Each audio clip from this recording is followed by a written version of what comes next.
오늘 함께 보실 말씀은 히브리서 3장 1절에서 11절 말씀입니다.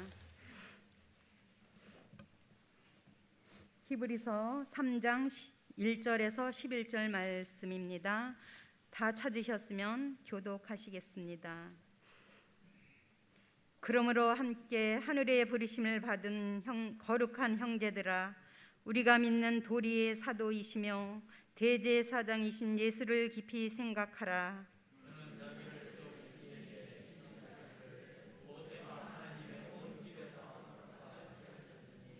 그는 모세보다 더욱 영광을 받을 만한 것이 마치 집 지은 자가 그 집보다 더욱 존귀함 같으니라.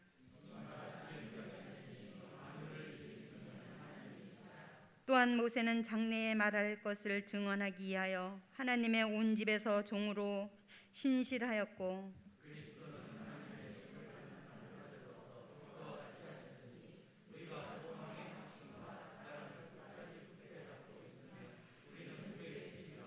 그러므로 성령이 이르신 바와 같이 오늘 너희가 그의 음성을 듣거든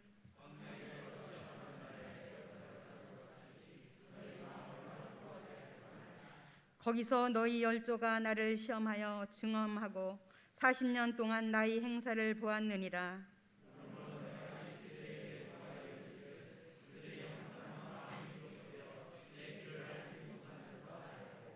합독하시겠습니다. 내가 노하여 맹세한 바와 같이 그들은 내 안식에 들어오지 못하리라 하였다. 아멘. 아멘. 이 시간 예수를 깊이 생각하라는 제목으로 권호영 목사님께서 말씀 전해 주실 때 많은 은혜 받으시기 바랍니다. 목사님 나오실 때 할렐루야도 하랍하시겠습니다. 할렐루야. 마스크 좀 벗겠습니다.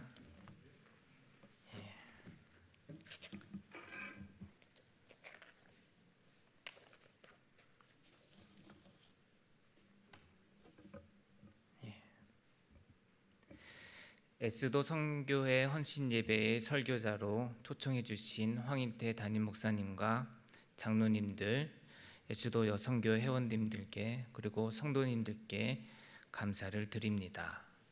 신갈교회가 제가 담임하고 있는 해등교회를 매달 후원해 주시고 기도해 주신 덕분에 코로나 바이러스 시대임에도 월세 한번 밀리지 않고 예배를 현재 잘 드리고 있습니다. 항상 성도님께 감사하는 마음으로 갖고 있습니다. 다시 한번 감사드립니다.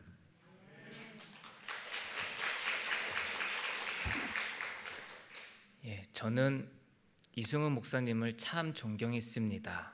지방 어른 목사님으로 말단 전도사였던 제가 인사하면 반갑게 맞아주시고 목사 안수 받을 때는 좋은 목사 되라고 목사 가운도 선물로 해주셨습니다. 코로나 바이러스로 이승훈 목사님의 소식을 전혀 듣지 못하고 있었을 때 돌아가셨다는 연락을 받고 깜짝 놀랐고 가슴이 아팠습니다. 이승훈 목사님이 은퇴가 얼마 남지 않은 시점에서 은퇴 예배는 꼭 참석해서 제가 고생하셨다, 정말 존경하셨다는 그러한 마음을 전해주고 싶었는데 그러지 못해서 너무나도 아쉬웠습니다. 이승훈 목사님이 제게 주신 그 사랑, 위로, 말씀 항상 그 마음에 담아두고 살고 있습니다. 일평생 교회와 성도님들을 위해 헌신하신 이승훈 목사님의 뜻을 기억하시며 황인태 목사님과 장로님과 함께 또 성도님들이 신갈교회가 세상의 빛이 되며 풍성한 은혜가 넘치는 교회가 되기를 간절히 소망합니다. 말씀 제목은 예수를 깊이 생각하라입니다. 우리가 읽은 본문 이 히브리서는 초대교회 박해기에 어려움을 겪고 있는 성도들에게 보낸 편지입니다. AD 70년경에 쓴 편지인데 그때 많은 일들이 일어났습니다. 로마는 골치 아팠던 유대인들의 독립 세력을 괴멸하고 예루살렘 성을 점령해 통곡의 벽 하나만 남기고 헤롯 성전을 다 파괴해 버렸습니다. 성전이 파괴되었다는 소식은 유대인 정체성이 남아있는 유대 그리스도인들에게는 큰 충격이었습니다.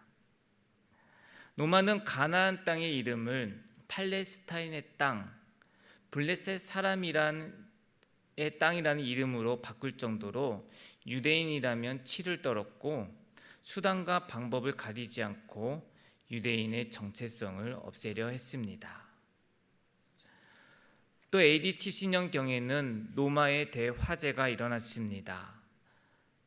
휴가 중이던 네로 황제는 즉각 복귀의 사태를 수습하지만 네로가 시를 짓기 위해 도시에 불을 질렀다, 도시를 재건축하기 위해 불을 질렀다는 등 네로를 향한 가짜 뉴스가 일파만파 퍼지자 정치적 위기를 타개하기 위해 그리스도인들이 불을 질렀다, 그리스도인들이 원흉이라는 소문을 퍼뜨려 그리스도인들에게 책임을 전가했습니다.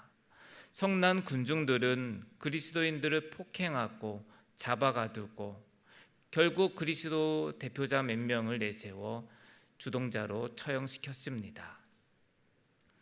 그리스도 공동체를 향한 비난이 거세진 상황이었습니다.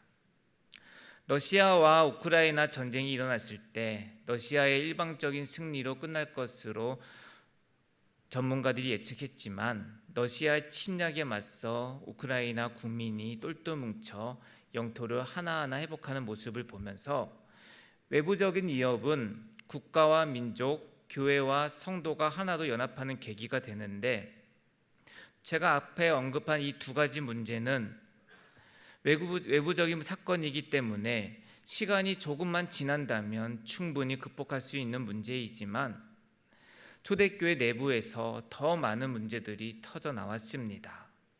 오죽하면 바울이 에베소 교회를 목회하고 있는 디모데에게 포도주를 조금 마시고 마음을 다 잡으라고 이야기했겠습니까? 디모데후서와 히브리서 말씀을 쭉 설교를 준비하면서 들었던 마음은 이 AD 70년경인데 예수님이 돌아가셨던 때가 AD 33년경 혹 34년경이었다면 오순절 성령 강림의 사건이 34년이나 35년 그 사이에 일어났다는 이야기인데, 오순절 성령 강림의 은혜가 일어난 지 얼마나 되었다고, 또 사도들과 바울의 말씀이 전해지는 그 현장에서 그리스도인의 공동체인데 음행, 재판, 이단, 자칭 선지자의 문제들은 왜 발생했을까라는 생각이 많이 들었습니다. 오순절 성령 강림의 은혜와 그 은혜를 받은 제자들에게 복음을 듣고 내가 그리스도인이 되었는데, 불과 30년, 40년도 안 되어 유대 그리스도인들은 그토록 듣기 싫어했던 제사장의 의복에 달린 방울소리조차 그리워했다고 합니다. 유대교 제사에 익숙한 이들은 초대교회 예배가 성에 차지 않아 보였는지 그 무엇보다 이방인들과 함께 예배를 드린다는 그 사실에 견딜 수 없어 보였습니다. 이방인들과 구별하는 유대인의 정체성은 그리스도인이 되었다고 바뀌지 않아 보입니다. 사도행전 15장 예루살렘 회의 때도 바뀌지 않는 유대 고정관념 때문에 종교 대회의가 열린 내용이기도 합니다. 히브리서 저자의 편지의 대상은 바로 믿음이 흔들리고 있는 유대 그리스도인들을 대상으로 합니다. 히브리서 11장에 기록된 인물들 다 이스라엘인들입니다. 교회의 중심축인 유대 그리스도인들이 유대교로 다시 돌아가는 그 상황은 초대교회 자체를 흔드는 크나큰 위기였습니다. 남아있는 유대 그리스도인들도 힘들고 헬라인, 로마인 그리스도인들도 힘들고 사도들도 히브리서 저자도 힘들고 모두 다 힘든 상황이었습니다. 마라나타 주 예수여 어서 오시옵소서라고 외치며 하늘을 쳐다보았지만 낮에는 강렬한 햇빛이, 밤에는 짙은 어둠 속에 별만 반짝반짝 빛날 뿐입니다. 초대교회는 예수님이 곧 오신다, 늦어도 50년 안에 오신다는 생각을 가지고 있지만 2022년 9월 25일 지금 이 순간에도 예수님은 오지 않고 계십니다. 여기서 우리가 어떻게 과연 설명을 할 수 있을까요? 종말이 지연되자 믿음이 거짓이다, 사도들은 거짓말했다, 초대교회를 비난하며 세상으로 떠난 사람들이 많습니다. 고소, 고발, 재판, 음행 등 이상한 집단이라는 소문을 냈습니다. 1세기 로마 역사가 키케로는 기독교인들을 향해 몰상식한 집단들, 무신론자라고 비난했습니다. 초대교회 시절이나 오늘날이나 믿음을 버리거나 교회를 떠나고 싶으면 그냥 조용히 떠났으면 좋겠으면 하는 마음이 듭니다. 고난과 어려움이 닥친 상황에서 사도라면, 목회자라면, 장로라면, 권사라면 어려움을 겪고 있는 성도들을 찾아가 기도해주고 위로해주고 그런 게 당연한 일이 아니겠습니까? 근데 이 히브리서 저자는 특이하게도 그런 위로를 하지를 않습니다. 왜 하지 않았을까요? 히브리서 저자가 안수 한번 하면 다 해결될 텐데 그러지 않았습니다. 고난은 당연하다, 예수와 관련이 있다, 구원의 관점에서 이해하라, 쉽게 고난을 면제해 주거나 해결해 주지 않고 고난은 당연한 과정이며 하나님의 능력이며 방법이라 소개합니다. 예수를 믿고 성도로 살아가겠다는 삶은 세상에 도전을 받습니다. 황인태 목사님의 연락을 받고 에스더 선교회 헌신 예배 설교를 준비하는 과정에서 외부에서 오랜만에 하는 설교라서 두렵고 떨리는 마음이 있는 가운데 이번 주 한 며칠간은 제 마음을 흔드는 일들이 많이 발생했었습니다. 나름 잘하고 싶고 최선을 다해 제가 할 수 있는 범위 내에서는 말씀을 잘 전하고 싶은데 세상은, 죄는 제 마음을 자꾸 흔들며 온전해지지 않기를 바라고 있었던 모습으로 보입니다. 세상은 저와 성도님들이 믿음이 온전하게 자라지 못하도록 방해 공작을 펼치고 있지요. 정반합이라는 명제를 한번 예를 들어보면요, 하나님이 창조하신 세상을 정의라 표현해 보겠습니다. 세상은 그 하나님의 세상을 반대하고 자신들이 정의라고 주장합니다. 예수님께서 세상에 오셔서 다시 세상을 반대하시고 정으로 되돌려 놓으셨는데 세상은 또다시 반대하며 자신들의 세상을 만들고 하나님의 나라에 이르지 못하도록 성도들의 마음을 흔들어 놓고 있습니다.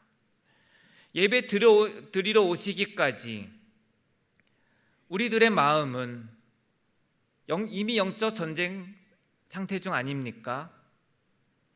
여기에서 이 히브리서의 저자의 격려는 고난은 당연하다, 예수로 견디며 이겨내라, 1절 말씀입니다.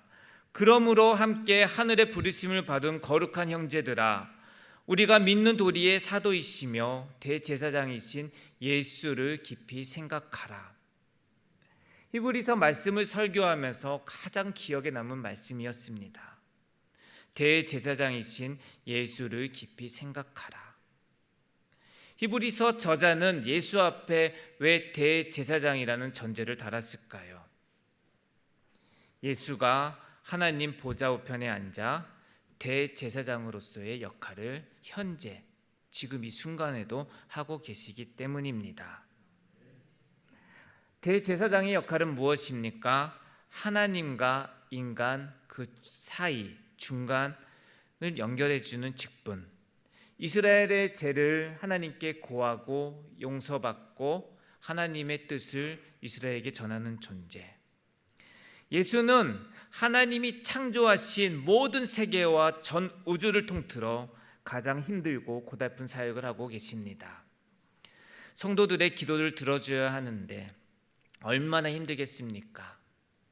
누구의 손을 들어줘야 할지, 한쪽에서는 비가 오게 해달라고 기도하고 한쪽에서는 비가 그치게 해달라고 기도하는데 난감할 때도 계시겠지요. 예수는 지금도 우리의 믿음을 지켜주시기 위해서 기도하고 계십니다. 문제는 우리들의 마음이 자꾸 흔들린다는 점입니다. 코로나 바이러스 시대 목회자와 성도들의 믿음은 흔들렸습니다. 교회가 어떠한 모습을 보여줘도 교회를 향한 발걸음은 줄어들고 비난은 늘어만 갑니다. 이런 저런 상황에서 세상 사람들의 마음속에 무엇이 자리 잡고 있느냐? 무신론이 자리 잡고 있습니다. 종교를 갖지 않겠다고 다짐합니다. 자랑스럽게 이야기합니다. 본래 무신론의 의미는 신을 믿지 않겠다, 신을 부정한다는 의미가 아니라 여러 신들 중에 하나의 신만을 믿는 자들을 무신론자라고 해서 로마 사람들은 유대교와 그리스도인들을 무신론자라고 비난했습니다. 종교의 가르침을 듣지 않겠다가 아니라 종교를 갖지 않겠다로 발전했지요. 제가 지금 하나님께 간절히 바라는 소원은 오순절 성령 강림의 은혜가 지금 이 순간에 부러졌으면 정말 좋겠다 하는 마음입니다.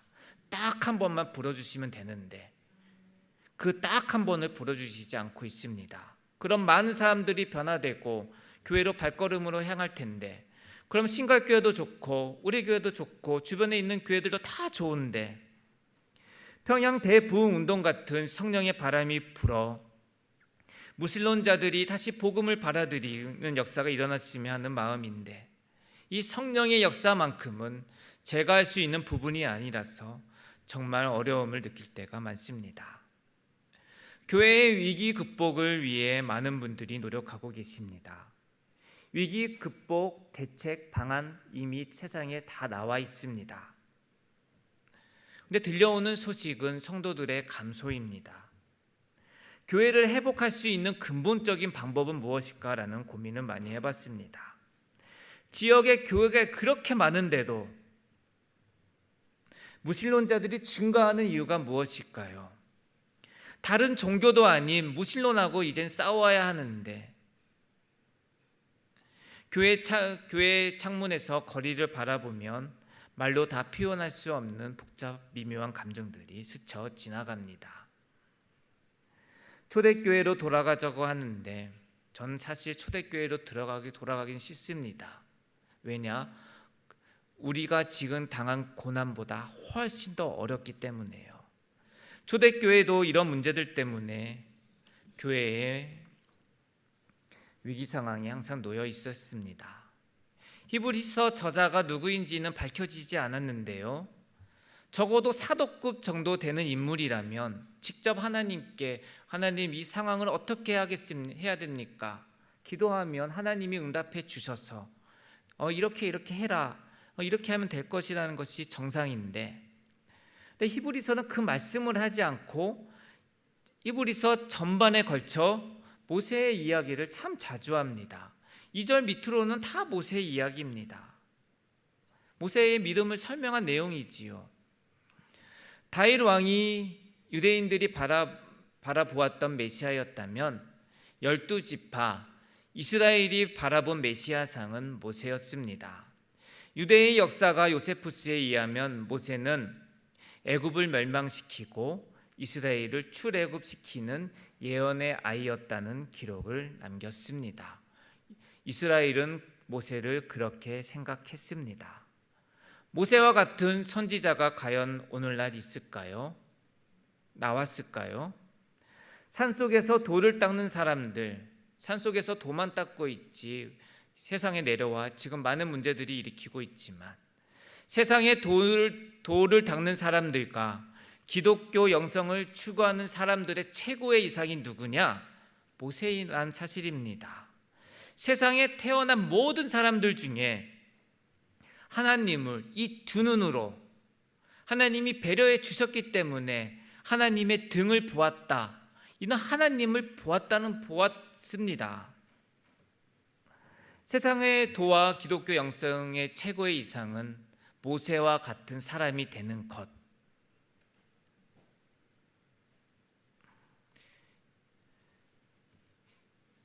히브리서 저자는 모세가 바로의 공주의 아들이 되기를 거부하고 하나님의 신실한 종으로 살았다고 평가합니다. 최근 연구에 의하면 모세가 애굽의 다음 바로가 될 왕자, 바로는 이름이 아니라 왕이란 칭호입니다.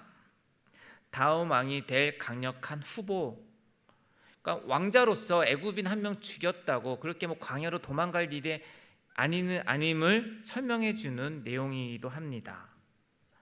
모세가 있는 장막에 만약 30세 된 총각이 지저분한 옷을 입고 찾아와 자신이 하나님의 아들 예수라고 말한다면 모세는 그 즉시 무릎을 꿇고 주 예수여 어서 오시옵소서라고 고백을 했을 겁니다. 모세의 믿음이라면 그가 그리스도인지 아닌지를 분별할 수 있는 능력이 있었기 때문입니다. 모세의 믿음은 예수를 깊이 생각하는 데서부터 출발합니다. 히브리서 저자가 대제사장이신 예수를 깊이 생각하라고 말씀하신 이유는 성도들의 믿음이 십자가로만 끝난 경우가 너무나도 많기 때문입니다. 여기서 오해하시면 안 됩니다. 기독교의 상징은 십자가이며 우리는 십자가를 바람을 통해서 죄를 용서하고 회개하고 기도하고 십자가에 흘리신 피로 용서를 받고 십자가 앞에 무릎을 꿇고 진심으로 회개 기도를 합니다. 십자가를 보면 내 마음이 겸손해지는 모습도 우리가 느껴지지요. 십자가의 은혜로 우리의 죄를 용서받았습니다만 십자가로 해서 십자가로 한국교회는 십자가의 믿음과 신앙을 강조해 거기서 끝났다고 남포교회의 박영선 목사님이 히브리서 책에서 이 점을 지적했습니다. 히브리서 저자의 관점은, 히브리서 저자의 말씀은 십자가는 최종적인 목적이 아니라 시작이다, 출발점이라는 것을 강조하고 있습니다. 십자가로 내가 그리스도인이 되었다면 그 다음, 우리가 지금 헌신 예배를 드리고 있습니다. 예배가 끝난 다음, 그 다음 찬양단과 함께 열심히 찬양을 불렀습니다. 그 다음 은혜를 깨닫고 고백했다는 말을 전합니다. 그리고 그 다음 무엇을 해야 하겠습니까? 그 다음에 펼쳐진 세상은 어서 오라고, 내가 당신들을 두 팔 벌려 환영하고 기다리고 있었다고 말합니다. 오죽하면 70명의 제자들을 마을로 전도 보내실 때에 예수님께서 이리대로 들어가는 모습과 같다고 안타까운 심정을 비유로 말씀했겠습니까?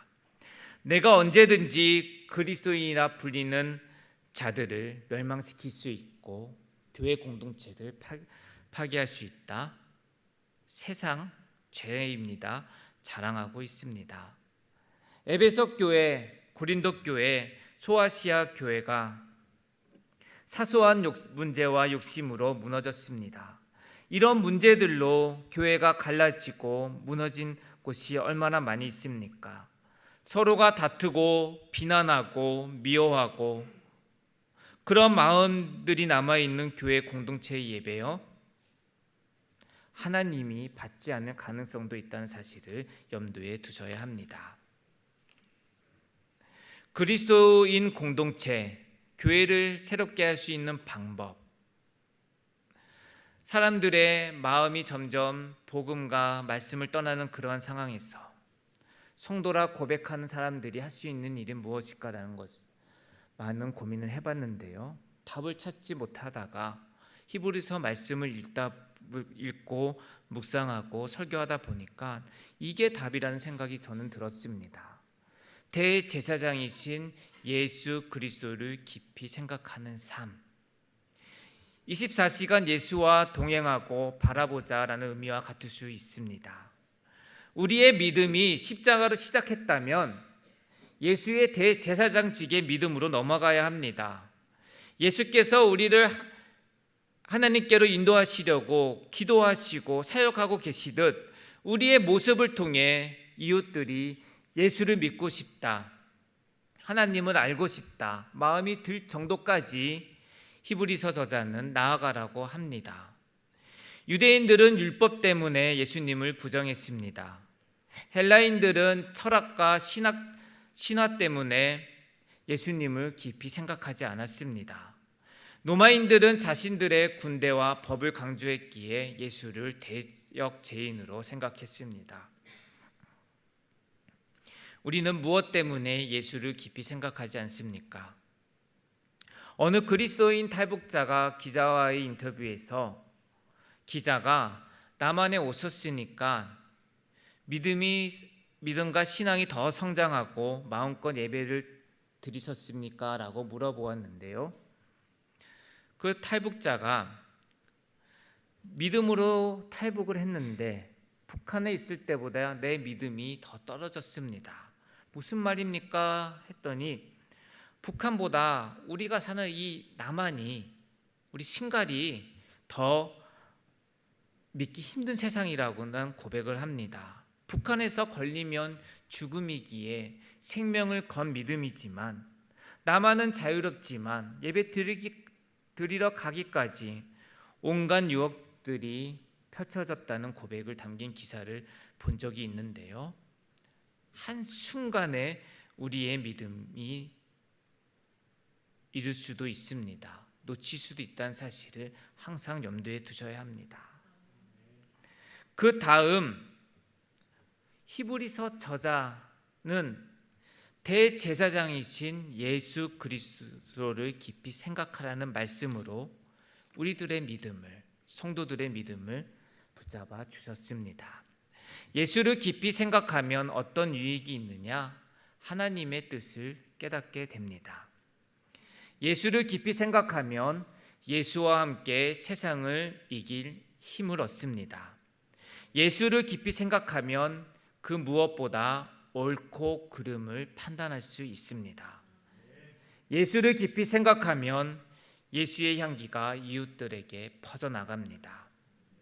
예수를 깊이 생각하는 교회는 교회를 출발할 때부터, 교회의 문이 열릴 때부터 기분이 좋아지고 내가 이곳에 왔다는 것을, 이곳에 예배 드린다는 것을 자랑스럽게 생각합니다. 누가 와도 반갑습니다. 설교가 하나님의 말씀으로 들려지는 은혜가 일어납니다. 명절 때 이승우 목사님께 인사를 드리러 가면 정말 반갑게 맞아주셨습니다. 이승우 목사님과 저랑은 엄청난 차이지요. 다른 데 인사를 가면 길면 10분이고 짧으면 짧게 인사하고 나온 경우가 대부분인데 신방 가시는 일이 없으시면 1시간 이상 제 상황을 물어보시고 들어주셨습니다. 그때마다 하시는 말씀이 있었습니다. 권 목사, 목회 포기하지 말아라. 다른 길로 절대 가지 말아라. 하나님께 기도해라. 붙잡아라. 그 다음은 하나님이 하시는 일이다. 그 말씀을 해주셨는데요. 저는 그때 마음이 참 힘들었습니다. 우리가 개척을 하고 교회를 하고 다 꿈이 있고 생각이 있고 비전이 있지 않습니까? 근데 우리가 생각대로 되지 않아서 참 어렵지 않습니까? 그런 어려운 상황 속에서 이승우 목사님의 그 말씀 한마디는 이승우 목사님을 통해서 하나님의 말씀을 전해주시는 듯한 감동을 받게 하셨습니다. 예수를 깊이 생각하면 할수록 우리가 이웃들에게 건네는 한마디가 그 사람의 심령을 깨울 수 있는 능력의 말씀이 됩니다. 살아가면서 말씀이 생각날 때가 많이 있지 않습니까? 기도해야겠다는 말씀이 많이 들지 않습니까? 선한 일을 해야 되겠다는 생각이 들지 않습니까? 성령님께서 역사하는 증거입니다. 요한복음 14장 26절에서 보혜사 곧 아버지께서 내 이름을 보내실 성령, 그가 너희에게 모든 것을 가르치고 내가 너희에게 말한 모든 것을 생각나게 하리라. 성령은 우리가 주일 예배 그 말씀을 기억나게 하시고요, 또 성경 읽었던 말씀을 기억나게 하시고요, 아주 오랫동안 묵혀두었던 말씀을 기억나도록 우리가 예수를 깊이 생각할 수 있도록 하는 그 사역을 하고 계십니다. 내 마음과 생각에 말씀이 생각날 때 성령 받은 증거입니다. 성령의 은사를 경험하지 못했다, 강한 생명 체험하지 못했다, 방언의 은사를 받지 못했다, 막 예언을 하지 못했다, 그러면 성령 받지 못한다는 분들이 이야기하시는 분들이 계시는데요, 아닙니다. 요한복음 14장 26절에서 분명히 이야기합니다. 직장에서, 가정에서 운전을 하거나 등 말씀이 생각날 때, 아, 내가 성령을 받고 있구나, 나에게 성령께서 말씀하고 계시는구나, 우리는 그 말씀에 순종하면 됩니다. 잠깐 기도하고 싶은 마음이 있다면 잠깐 1분이라도 기도하시면 됩니다. 갑자기 목사님의 말씀이 떠올랐습니다. 그러면 그 말씀을 생각하시면 됩니다. 순종하시면 됩니다. 믿음의 기본은 예수입니다. 예수를 깊이 생각하자. 우리의 신앙이 아직 십자가에 머물러 있다면 한 단계 더 나아가십시다. 십자가로 시작해 대제사장인 예수 그리스도로 나아가십시다. 바쁜 세상에서 예수를 깊이 생각하자가 무슨 도움이 될 수 있느냐라고 말하는 사람들도 있습니다. 저희 해등교회에서 매주 화요일마다 5명의 목회자들이 모여 스터디를 합니다. 포이에마 성서지도, 고대 근동 문학 선집, 교회사 등 연구하고 발제하고 열심히 토론합니다. 근데 어느 분께서 우리들의 공부하는 모습을 보고 돈 안 되는 공부만 열심히 한다고 이야기하신 분도 있었습니다. 그럼에도 우리가 공부를 해야 되는 이유는 하나님을 알아야 하기 때문입니다. 성서 고대 역사를 공부하다 보니까 근거 없는 예화는 설교에서 많이 줄어들었고 본문의 해석의 범위는 조금 더 넓어졌습니다. 적어도 헛소리는 많이 줄었지만 고리타분한 설교가 되었다는 생각도 들기도 합니다.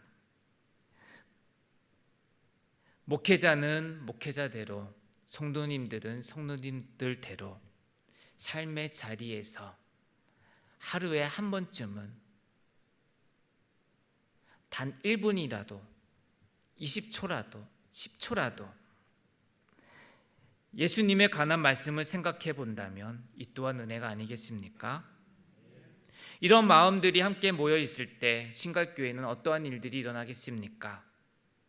예수를 깊이 생각하는 성도들이 모인 교회, 세상 사람들이 찾는 교회가 될 수 있습니다.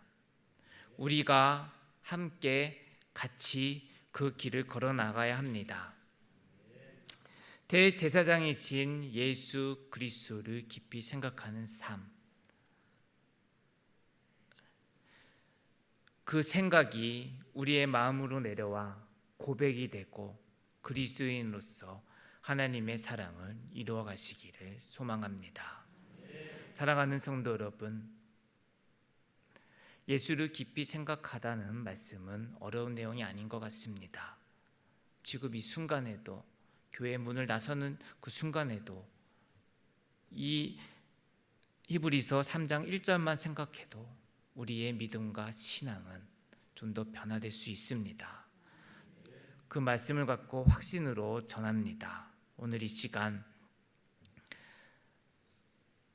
예수도 여성교회 헌신 예배를 통해 하나님의 은혜가 우리 성도님들 가운데 함께 하시기를 간절히 바랍니다. 또 오늘 예배 잠깐 들어오면서 또 찬양을 부르고 예수도 여성교회 헌신 예배의 그 준비하는 그 모습을 보면서 제가 참 많은 감동을 받았습니다.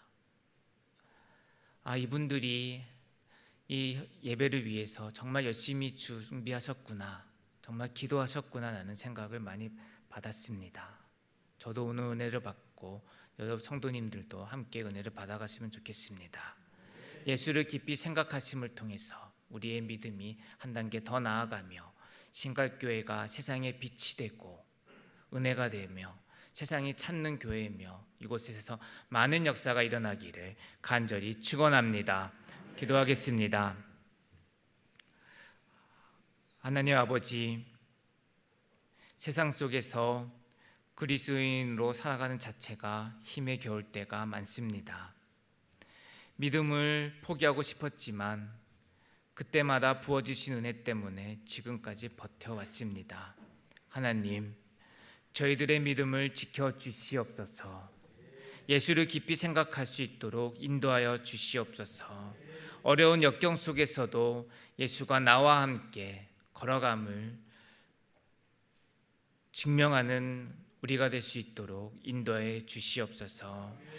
예수를 생각하는 신갈교회가 되게 하시고 하나님을 사랑하고 이웃을 사랑하는 교회가 되며 이 세상의 빛이 되어 소망이 되는 교회가 되기를 간절히 바라오며 예수님의 이름으로 기도합니다. 아멘.